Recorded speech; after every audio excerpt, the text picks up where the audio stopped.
साथ। नमस्कार साथियों, मैं एस्ट्रोलॉजर सुमित जोशी आप सभी के YouTube चैनल ग्रह नक्षत्र और हम में सभी का अभिनंदन करता हूं। साथियों, सौहार्द की जो श्रृंखला आपने प्रारंभ की थी उसको पूर्ववत की तरह ही, या ये कहूँ अत्यधिक रूप में आपने जो सहयोग प्रदान किया है उसके लिए मैं आपका मन से और पूरी शिद्दत के साथ आपका धन्यवाद ज्ञापित करता हूं साथियों। और आशा करता हूं, इसी चीज़ के लिए मैं आशार्थी भी हूं कि आगे भी आप अपना सहयोग इसी तरीके से बनाए रखेंगे।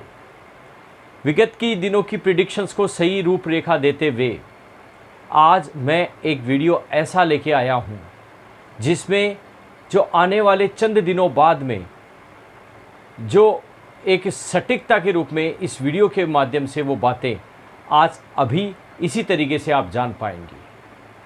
जो परिणाम है भविष्य के गर्भ में छिपा हुआ वो मैं आपके सामने पहले ही पूर्ववत की बातें रख रहा हूँ। आज मैं जो मुद्दा लेने जा रहा हूँ वो है एक राजनीति मुद्दा, चुनावी मुद्दा। जी हाँ साथियों, हम बात करेंगे आने वाले समय में जो बिहार में हो रहे चुनाव हैं उनमें किसकी फतेह है और किसको शिकस्त मिलेगी, उसी को लेकर यहाँ पर ये वीडियो आपके सामने रख रहा हूँ। तो देखिए, हम शुरू करते हैं इस वीडियो में। साथियों, मैं यहाँ बिहार के जो वर्तमान मुख्यमंत्री हैं नीतीश कुमार साहब, उनकी जन्म कुंडली को लेके आया हूँ।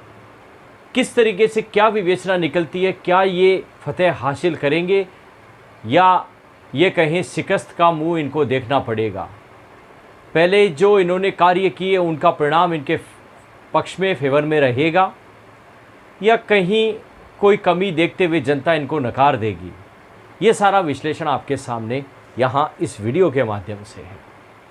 देखिए, यहाँ यदि मैं जन्म कुंडली का विश्लेषण करता हूँ तो श्रीमान नीतीश साहब की जो जन्म कुंडली है उसका डेट ऑफ बर्थ बनता है उनका 3 मार्च 1951। जन्म का समय इनका दोपहर का है 13:20 यानी 1:20 का समय। बख्तियारपुर बिहार इनका जन्म स्थान है साथियों। इस कैलकुलेशन के आधार पर इनकी जो कुंडली बनती है वो मिथुन लगन की बनती है। और साथ ही साथ जो मोटे मोटे रूप में जो ग्रहों का विवेचन है उसको भी देख लेते हैं।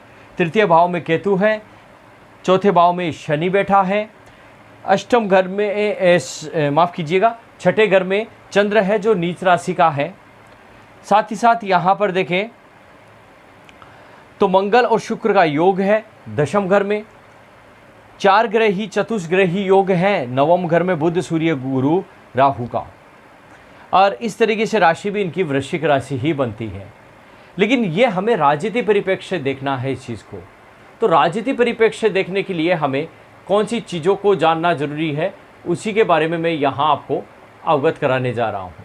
देखिए, ये जो विश्लेषण है वो हमारे लिए काफ़ी मायने करने वाला है साथियों।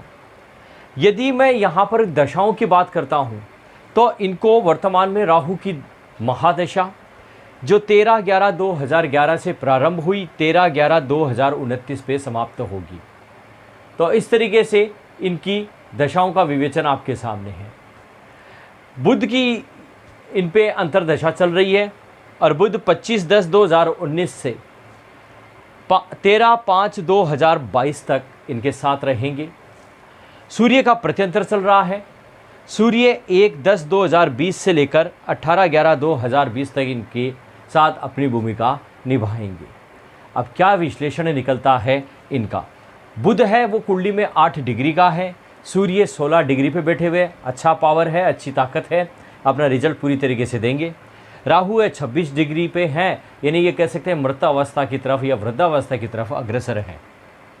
तो ऐसे में 2 प्लेनेट तो ऐसे हो गए जो इनकी कुंडली में एक सकारात्मक रोल प्ले करते हैं। उनके तहत हम देखते हैं, देखिए वो ग्रह हैं जो एक साथ कुंडली में नवम भाव में बैठे हैं। अब पहली बात है, नवम भाव हमारे भाग्य का होता है साथियों। जब भाग्य में 3 ग्रह और भाग्य में बैठे हुए ग्रहों की जब दशा आ जाती है तो आप सभी जानते हैं किस्मत को सितारे पूरा फेवर करते हैं, किस्मत को चार चांद लगना शुरू हो जाते हैं। तो पहले मेरी ज्योतिषीय गणना सुनिए आप। यहाँ पर राहु, बुध और सूर्य, ये इनको अपने इस काल के दौरान पूरी तरीके से सपोर्ट करेंगे। क्यों करेंगे? क्योंकि जो ज्योतिष में रुचि रखते हैं वो अच्छी तरीके से जानते हैं। राहु अपनी मित्र राशि में, बुध अपनी मित्र राशि में, सूर्य यहाँ पर मैं कहूँ तो सूर्य अपने आप में तृतीय भाव पर तृतीयेश होकर अपने ही भाव पर यहाँ बैठकर नज़र डालते हैं सप्तम दृष्टि से। तो ऐसे में इनको मेहनत का परिणाम मिलना तय है, और वो भी सकारात्मक रूप में साथियों। क्योंकि अभी तो मेरे दशाओं का 3 प्रकार से विवेचन किया है, 5 प्रकार की दशाएं होती है।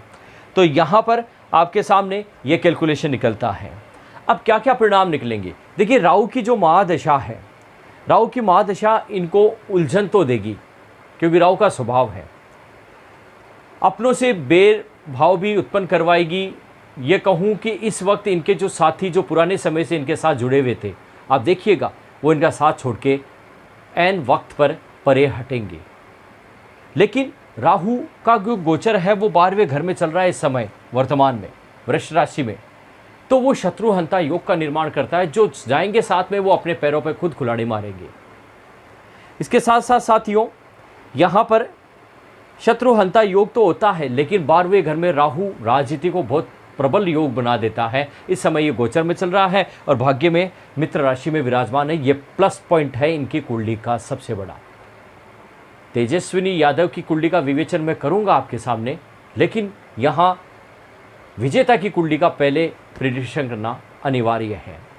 तो साथ में ये आपके सामने यहाँ वृष राशि में राहु का गोचर और भाग्य स्थान में, साथ ही साथ देखें हम तो यहाँ पर हमें लग्नेश को भी प्रभावित कर रहा है राहु पंचम दृष्टि से, मेहनत को भी प्रभावित कर रहा है सप्तम दृष्टि से। तो अचानक लाभ, यानी जो कल्पना नहीं की जा सकती है उस तरीके से, कई बार देखते हैं ना कि राजनीति में पलड़ा किसका भारी होता है और वोट किसकी तरफ चले जाते हैं, उम्मीद के विपरीत काम हो जाता है। ऐसा ही इनके साथ रहेगा। तो वो चीज़ यहाँ पर राहु का विवेचन देता है। बुध की यदि अंतर्दशा की बात करें तो बुध तो है ही जनता का घर का स्वामी, तो बुध तो है ही अपने आप में लगन का स्वामी, और भाग्य स्थान में है, दशा में है, सोने पे सुहागा। ऐसे में जनता का पूरा सपोर्ट इनको मिलेगा। मीडिया के घर में है तो जनता गुप्त रूप में इनको अपना पूरा सहयोग प्रदान करेगी। यह मेरी आगे की प्रिडिक्शन है साथियों। इसके अलावा सूर्य का प्रत्यंतर चल रहा है, जो मैंने बता दिया 18/11/2020 तक है, तब तक चुनाव संभव हो जाएंगे। तो ऐसे में हम देखते हैं कि ये जो सूर्य का प्रत्यंतर है, और सूर्य इनकी कुंडली में खुद ही मीडिया का कारक है साथियों, मेहनत का पराक्रम का कारक है, भाग्य से संबंध बना रहा है अपने आप में।